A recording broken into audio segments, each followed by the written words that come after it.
Hello, my name is Andy and I am the Village Idiot. I'm armed with a car and a GoPro and an unhealthy amount of time on my hands. I'm using that time to attempt to visit every civil parish in England. You're watching the Ryedale series, 115 parishes covering a huge area of North Yorkshire between York and Scarborough. It's a beautiful area, so let's have a look at it. Welcome back to Ryedale again, everybody, and I'm beginning this one on a road called Barney Lane. Now in Yorkshire, a Barney usually means a fight, so I hope nobody's going to come and have a Barney with me today. I hope not anyway.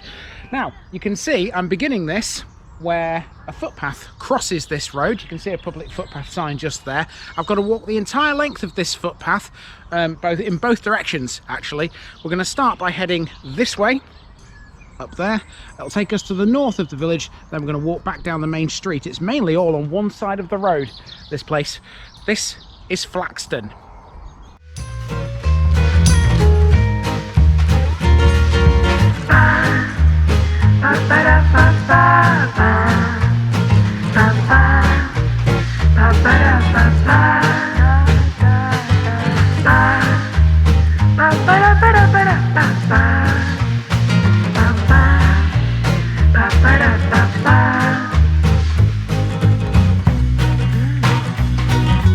Here's my disclaimer for people who may be watching me for the first time. I say things as I would in my native accent and dialect.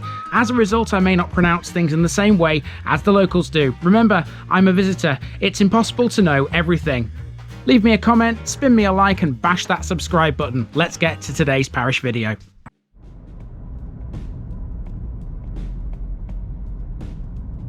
Flaxton, Flax village. Next up on the journey through Ryedale is the village of Flaxton, a linear settlement that stretches for 2 kilometres north to south. Here we are just north of the A64 and around 9 miles away from York. Flaxton literally means flax village, indicating this is one of the places where historically it was produced. The main street is made up of former farms and farmhouses, with a few oddities thrown into the mix too. These include a cairn-like structure, which is actually a well, a former school notable for its age, and an antique dealer's next to the 18th century Blacksmiths Arms pub. You'll notice most of Flaxton is on one side of the road. That's down to the massive village green, which occupies its western side. The green, and by extension the Keld, are designated sites of importance for nature conservation, or sinks for short. They are common land upon which cows were and still are to an extent allowed to graze. The Keld has 3 ponds that include 2 breeding sites for the great crested newt. Flaxton is also the place to come if you're in search of a marquee for any kind of event. Running parallel to it all is a public right-of-way that takes in some of the regularly unseen parts of the village. There's a few other bits, but that's a pretty good summary. So let's walk the route and see what Flaxton is like.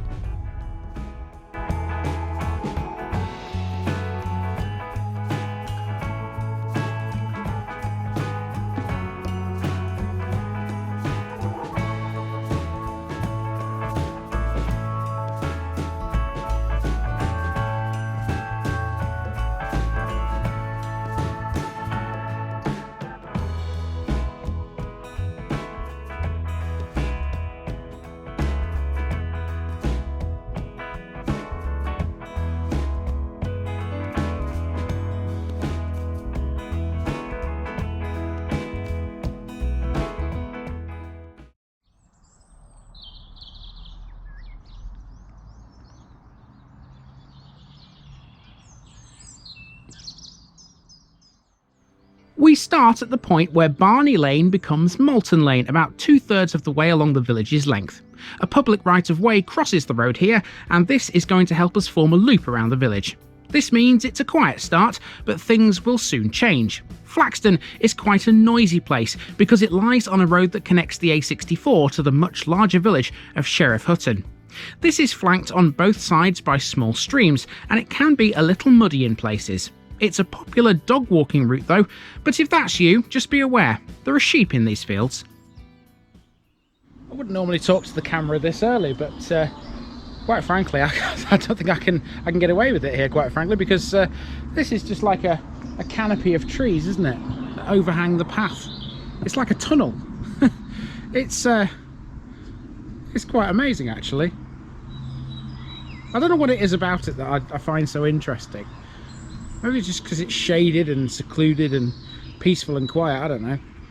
Those are words I use all the time to describe a village, don't I? But yeah, I think if you walk up here, you are going to need boots on though. Oh, look at these flowers here. It's nice. You are going to need boots on, because I've encountered a couple of sections that are a bit like, whoa, I've got to trudge through here. So yeah, it might be nice and all, but footwear, the correct footwear, is absolutely essential. Before we reach the road, the path crosses a small enclosure. This was clearly something in a past life, because it was loaded with earthworks. However, once again, historic England doesn't know about these, so my best guess would perhaps be the footings of an ancient house or two. We emerge onto Rice Lane, just a few hundred yards or so away from the level crossing we passed over last week. Between 1845 and 1930, Flaxton had a station at that crossing.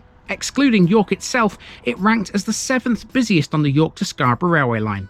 Right, let's see some houses. First up is the Grade 2 listed Flaxton House. Made of whitewashed brick, this 3-storey building is the standout feature at the village's northern end. It's late 18th century, but possesses some 19th century alterations, including wrought iron fireplaces in all of the first floor bedrooms. Most of Flaxton is on the eastern side of the road, but if you cross it just after Flaxton House, you'll come to the village hall. This was built in 1927, and it's used for community events and parish council meetings. It's managed by a charity called the Flaxton Community Trust. Next, we start to walk alongside the massive village green. Notice this isn't perfectly manicured, but that's by design. The green is common land and privately owned. This means it's never been mowed by the council. Instead, cows used to do the job, as the owners have the right to graze a limited number of cattle upon it. So thanks to the green, Flaxton's houses are all on the other side, and it's a collection of former farms and residential houses built along a 2-kilometre stretch of road. The vast majority of the village lies within a conservation area, designated in 1986. Flaxton is served by the number 81, which connects York to Castle Howard. Should you alight here, you'll find yourself outside Keeper's Cottage. That's an antique dealer's, but it's more than just a shop. Among its products are original silk paintings and soft furnishings. It's well worth a look. Perhaps you have if you've ever stayed at the 18th century Blacksmiths Arms next door. This has been in the hands of Flaxton residents for more than 30 years. It's currently closed though, and has been since 2021. That's happened several times before though, so who knows, it could soon be back in business. Now the road name has changed. Rice Lane has become Bulmore Lane, and there are several houses on the other side. We'll get to them shortly, but first let's mark off Flaxton by way of this notice board. That's 7 down in Ryedale and 108 still to visit. Right next to this is the old school. This was built in 1867 by Thomas Abbey of Claxton on land donated by Thomas Richard Smith. The clock on its roof is by Potts of Leeds. After closing in 1987, this was later given a Grade 2 listing because it's unusual. It's a rare surviving example of a school that predates the 1870 Education Act. Following the school are a handful more buildings, but now we're going across the road again. This time, we're off to catch the church, which is hiding away behind the tree you can see in shot now. There were once 3 churches and chapels in Flaxton. This one is the only one of the 3 to still remain. Dedicated to St Lawrence, the church was built in 1853 in a 13th century Gothic style. It replaced an earlier chapel which likely stood on the same site. Interestingly, the church was declared a rectory in 1867. Before that time, it had been known as a perpetual curacy. That means it had no rights to any income from tithe or glebe and was supported mainly by way of an endowment fund instead. They must have been rare because I believe that's the first time we've encountered such a term in 4 years of TVI. Before we leave the church behind, we have to take a look at the Lick Gate.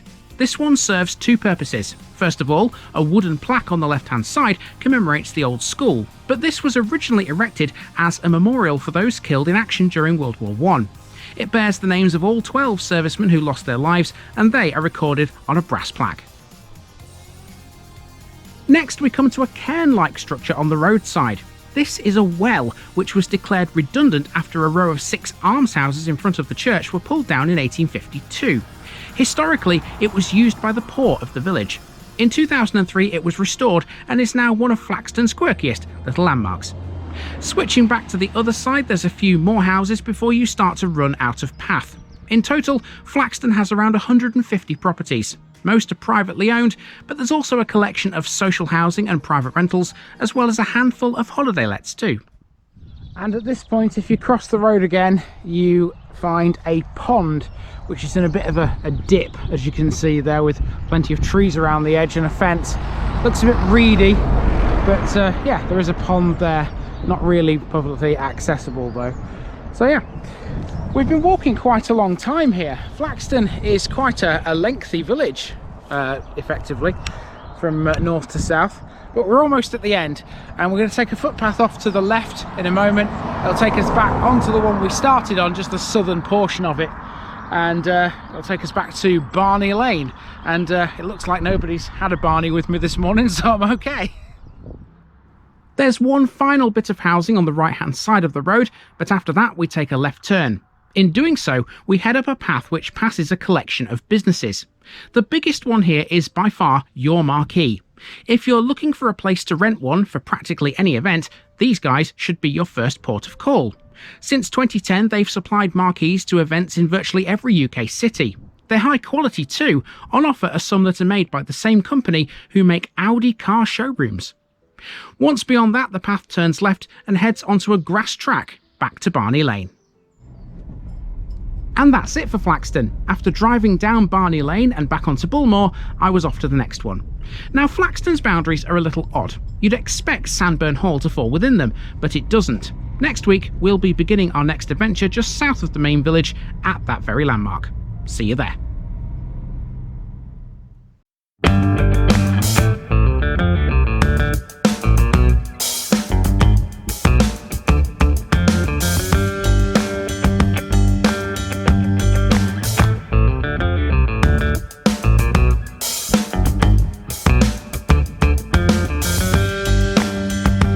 Thanks for watching this video, folks.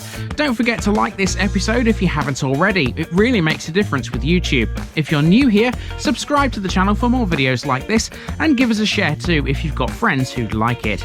You can find all the links to my social media accounts below, as well as my Buy Me a Coffee page where you can donate to the channel. Also, if you've enjoyed this episode, have a look at some more videos in this series. Until next time, I've been Andy, also known as the Village Idiot, and I'm out.